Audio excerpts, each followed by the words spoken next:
Your mom is here? As a patient? No, she's fine. She glanced around nervously. Daddy had a stroke. Was that any better? Oh my God, I'm sorry. He's okay. She looked to the right again. The stroke was reasonably mild. Prognosis is good. She tried to smile. I've really got to go. It was the worst moment of his life. 8 years ago, she would have turned to him in this kind of tragedy. Today, she couldn't stand to be around him. In some respects, he didn't blame her, but he'd changed. He'd been in Alcoholics Anonymous for 7 years. He was sober, and he did realize what he'd lost. But more than that, apologizing, admitting his faults, was part of his 12-step program. When the elevator pinged, he caught her arm to prevent her from turning. Electricity crackled through him. Their gazes caught.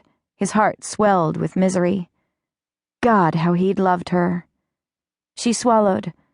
I've really gotta... Go, I know, but I need a minute. Hospital employees walked out of the elevators behind them. The gathering crowd waiting for the elevator loaded inside. She glanced around nervously. Pain skittered through him. She couldn't even stand to be seen with him. He thought back to the times he'd embarrassed her and the pain became a familiar ache. He disappointed so many people.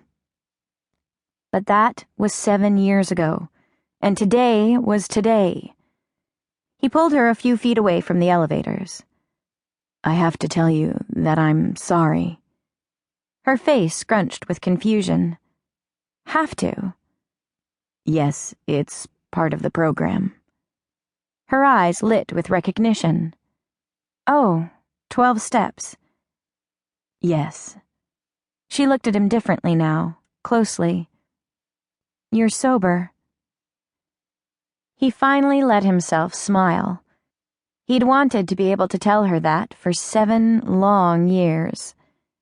Yes. Her voice softened. I'm so glad. His chest loosened a bit. Breathing became easier. I am too. An awkward silence stretched between them. He understood. There really wasn't anything for them to say. He'd ruined their marriage. She'd left him to save herself. She showed him the 2 cups of coffee again. I should get this to my mom before it gets cold. Pain radiated out from his heart to his entire body. He'd had this woman. She'd loved him and he'd loved her. She'd been everything to him and he'd driven her away.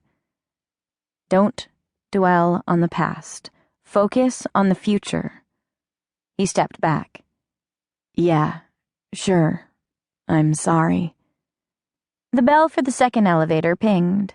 The doors swooshed open. Kate turned to get inside, but a little girl raced out.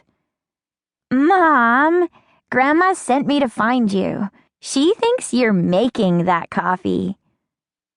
Mom? His knees, that had already been weakened, began to shake. The little girl's hair might have been the same sable color as Kate's, but those blue eyes, they were Montgomery eyes.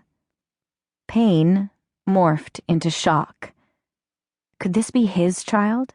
His daughter? And who is this? Kate's gaze flicked to his. Her hand fell protectively to the little girl's shoulder. This is Trisha. His body went stock still. Short for Patricia.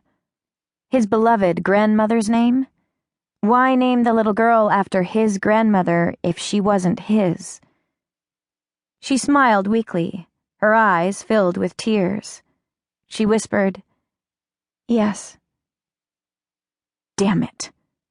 He had a child, a daughter, and Kate had kept her from him. He looked at the little girl again. Pain, wonder, curiosity simultaneously burst inside him. Everything in him wanted to touch her, to examine her, to see the beauty.